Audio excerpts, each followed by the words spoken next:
This meeting is now live on YouTube. Amazing. Welcome, everyone, to this live stream. My name is Amy Tom. If you don't recognize my voice and my face, I am one of the editors at Hacker Noon, and I am pleased to talk to you today about the FreeTON writing contest that we're hosting.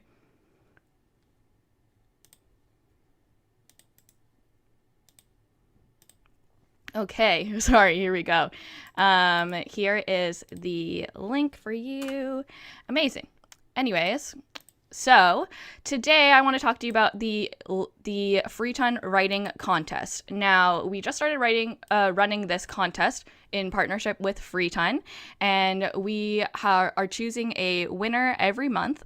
The premise of the contest is that anyone can write. You upload a story about the decentralized internet using the decentralized internet tag on Hacker Noon.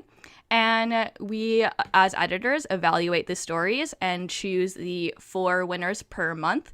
And I am pleased to be joined by these 4 winners today. So the first winner of the FreeTON contest would be No Name C3PO, and he has won $1,500 of FreeTON crystals for his article titled "More Africans Walk Towards Financial Freedom Due to Cryptocurrencies." So, No Name C3PO, thank you for joining me today. Can you tell me what inspired you to write this article? Have you been to Africa before, or... And you are muted as well.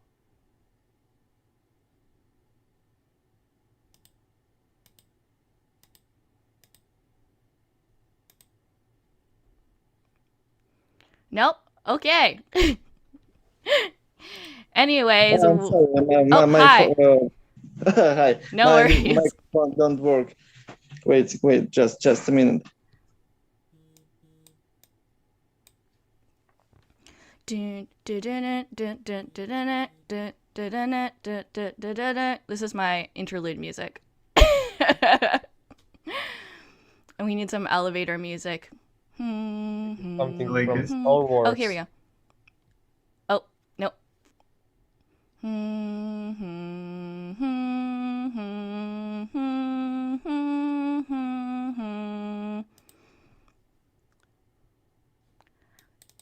No Name, why don't we come back to you? Let's go to the first runner-up, who is Nicholas Rendez. Welcome.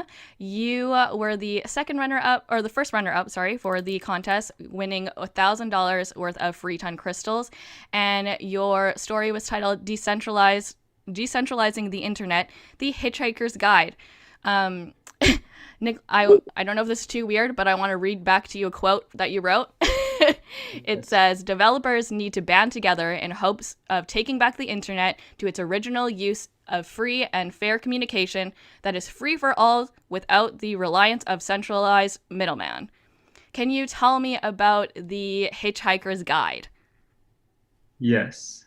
The Hitchhiker's Guide was essentially my way of both researching the decentralization of the internet and kind of learning from the basics. Obviously, I've had some sort of exposure through the decentralization of applications like Bitcoin and blockchain and those types of things, but I wasn't too well versed on the actual implications of centralized and decentralized services. So I kind of went through and did a lot of research on my own from the start to see what is kind of the cause of centralized services not being functional, I guess. And then I tried to put together a guide that could be helpful for seeing both the pros of centralization and the pros of decentralization along with the cons of both. So it was kind of my way of both learning and then trying to express my knowledge that I've learned.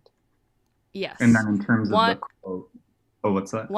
Yeah. Oh, no, go ahead, please. Oh, no, I was saying, like, in terms of the quote, I think it is kind of like in the duty of developers, the people who are developing these applications, to kind of shift away from centralized services and begin developing decentralized services, because obviously the people who are developing these applications are the ones that are, putting it out to the masses, and then the people who are using them are just going to use them because they're convenient. So if we have people developing decentralized services, then people may feel inclined to use them. Right. And you included the 3 reasons for decentralization, including number 1, fault tolerance, number 2, attack resistance, and number 3, collision resistance.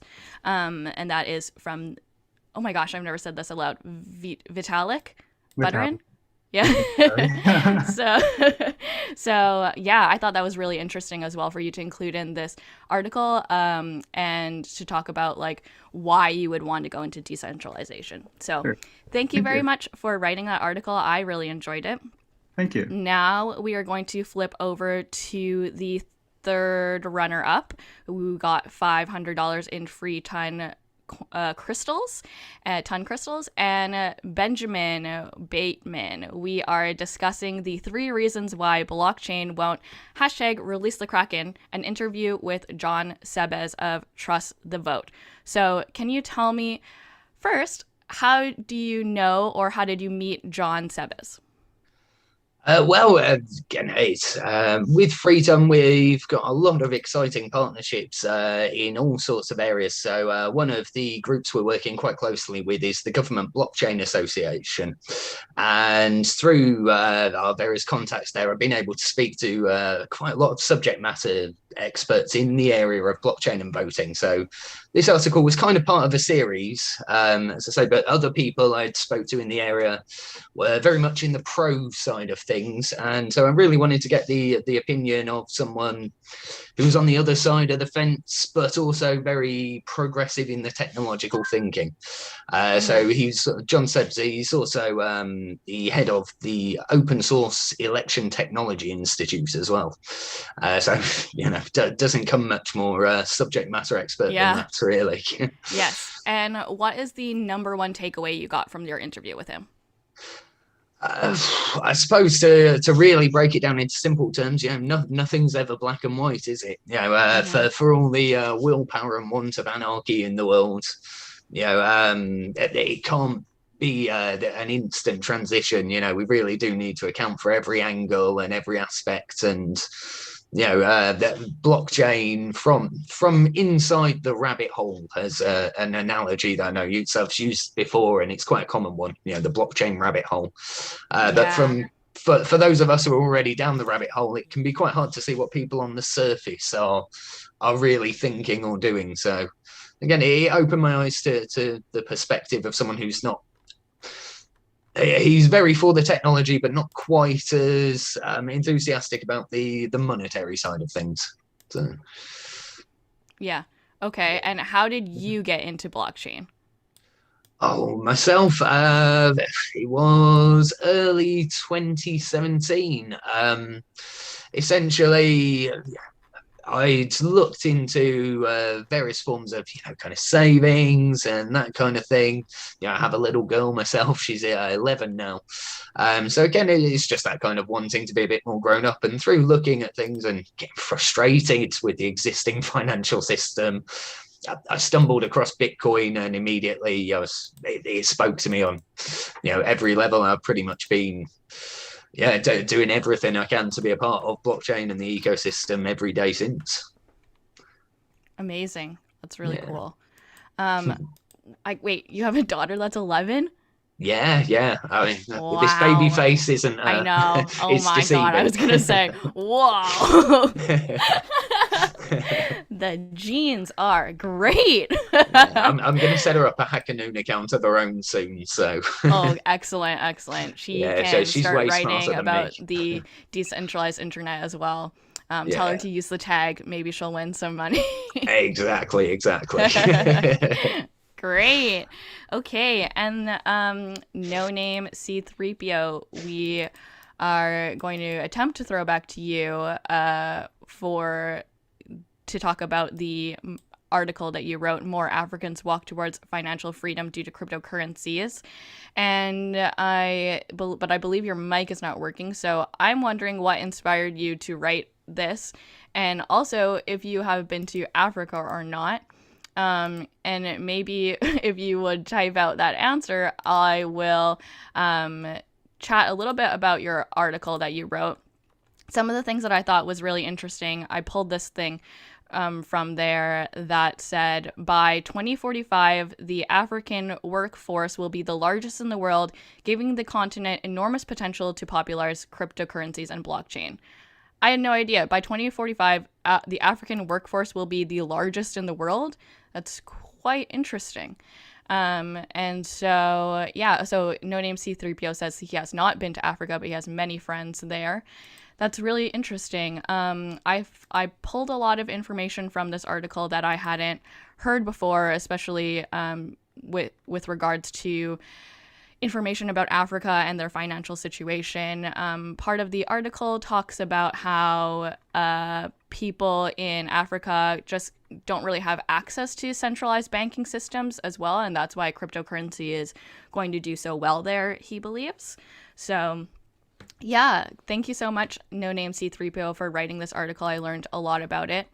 If everybody wants to check out the articles that we talked about today, you can head over to hackernoon.com and check out the hashtag decentralized internet tag on HackerNoon, so that you can see all of the articles associated with the FreeTON decentralized internet writing contest. And you will be able to check out the articles that were written by my lovely new friends here, Nozame C3PO, Nicholas Rendez, and Benjamin Bateman. So thank you guys very much. Roman, did you have anything else to add, my friend from FreeTON? Yeah, I just want to add that was a great contest. We've got so many articles that personally me, I unexpected to see so many good articles. I just want to make a point on that. Yes. Good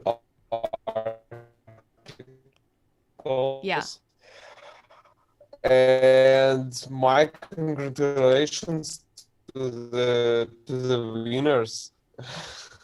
Amazing. Yes, congratulations to the winners. Thank you, Roman. If you would like to enter the FreeTON writing contest, you can enter on hackernoon.com. And sorry, you're lagging so hard. If you want to enter the writing contest on HackerNoon, you can enter that if you submit a story with the decentralized internet tag. We are running this contest till the end of the year, I believe, so you have the chance to win these FreeTON Crystal prizes every month.